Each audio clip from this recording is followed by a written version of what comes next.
what is a parts integration process? Well, basically, the parts integration is based on the, it's not actually notion. It's like you experience really the truth that we have different aspects of ourself, parts in our subconscious mind that have different jobs to do. We are like facets of a diamond, and usually most parts are working beautifully together.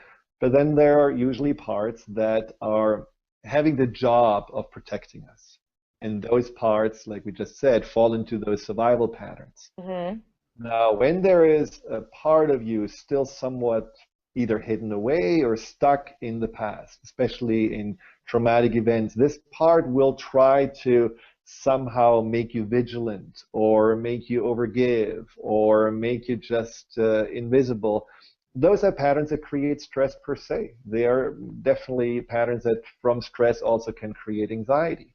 Now, what you do in the parts integration process is not actually to make those parts and you feel wrong that you have stress or anxiety. You're actually trying to understand where they come from. And you're trying to understand who are you most in conflict with. Some part of you is actually a part of you that is, let's say, confident, or is very open-minded, or is actually very joyful and loves to dance, explore, be adventurous. And there are many people that, I remember one client who had a part of her that was incredibly controlling, and that was a survival pattern because she was absolutely neglected in her childhood.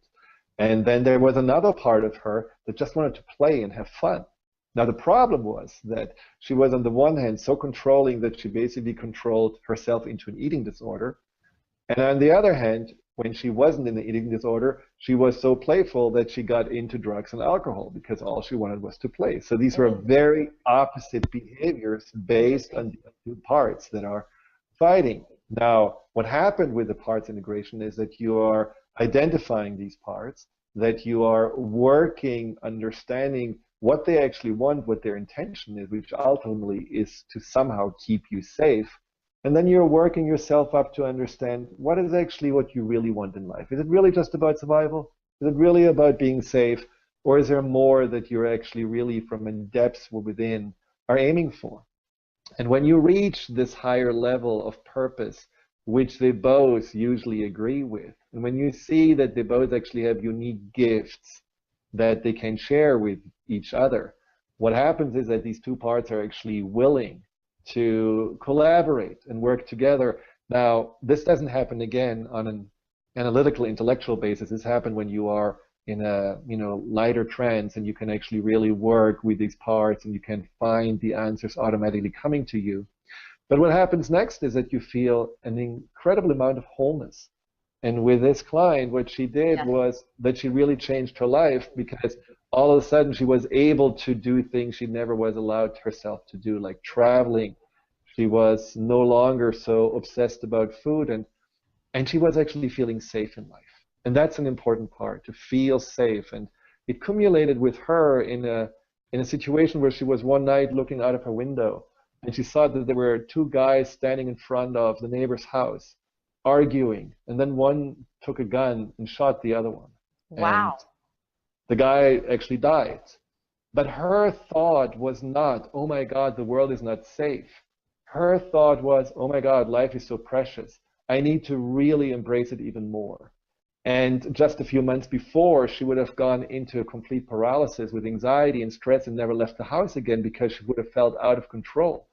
If someone gets shot in front of your eyes, that's one of the most out of control situations you can imagine. Oh, yeah. You can see what happened automatically inside of her was so different, was so open-hearted, that she really realized in that moment how much she had changed.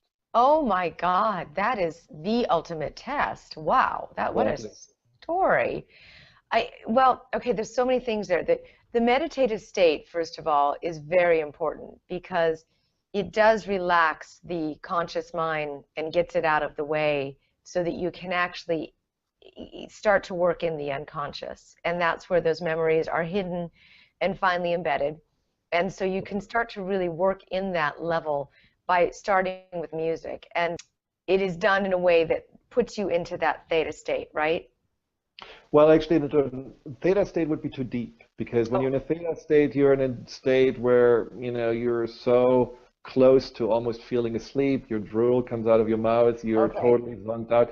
You want to actually be consciously aware of what you're subconsciously doing so that you want to be in a lighter state, which is the alpha state. And that lighter state allows you actually to later on really be aware of the changes. And that's why I prefer the alpha state, because your conscious mind watches, witnesses, and takes in while your subconscious creates the magic. Now, for many people at the beginning, it feels like, well, am I making this up? Is that really true? But when you know that actually your subconscious mind is also the source of your imagination and your creativity. So the moment you are actually feeling you're imagining it, yes, you are working with the subconscious mind, so you're right on track. And once you let that happen, then your subconscious just takes over, and you Okay. still can interact and interfere with your conscious mind. So it's a beautiful working together that happens. And that's what the meditations do, is that they lead you into that area. So say, for example, somebody has a fear of flying, and this is a Mhm. very common fear of getting on airplanes and so forth. How would you work with somebody like that? How would these programs and these recordings help somebody that has a fear like that that's specific? Well, specific fears, like in your case, can either be something that are just nudges and pointers to deeper seated fears, like fears of, I remember one client with a terrible fear of flying, but, when he really understood where it came from, which was when he was a boy, he lived in Peru, and his mother basically, had to leave him to start a new life in the US. So going to the airport, seeing his mother leave was for him a very, very painful moment. And the association of flying away from his own family and all the pain that he had at that time as a child brought up more anxiety, more pain, because, flying was just not something pleasant. It usually meant grief and loss and abandonment. And so that's a deeper seated fear. But then there are fears with flying that are really about a specific event. You went in there, somehow, there was a turbulence, and even the flight attendants were screaming. In that moment, you feel like, oh my God, we're going to die. And that's a very specific event that you can release with a very specific process like the pattern resolution process. And you don't necessarily have to go into your childhood to do that. So it really depends Right. on where it started. Right. That was the important part about it for me, is that this process only took a couple of hours for me because I didn't have to necessarily go back into the event, the memory, call my parents, say what happened. I didn't really necessarily have to go there.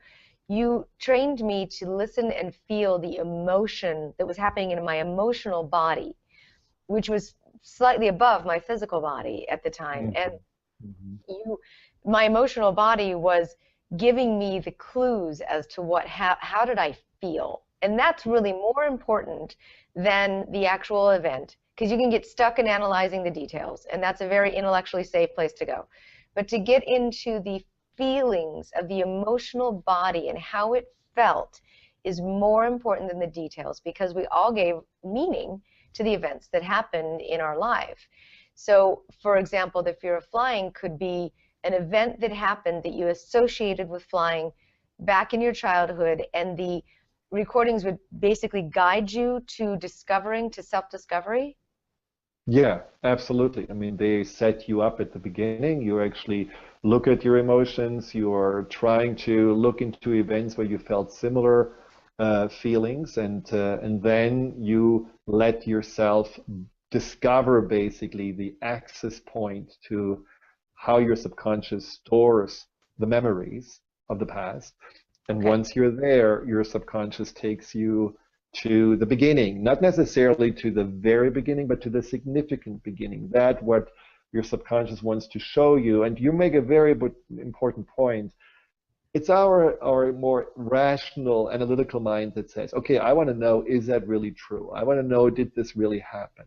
And in that moment, we are actually latching on to the events of the past rather than really resolving them.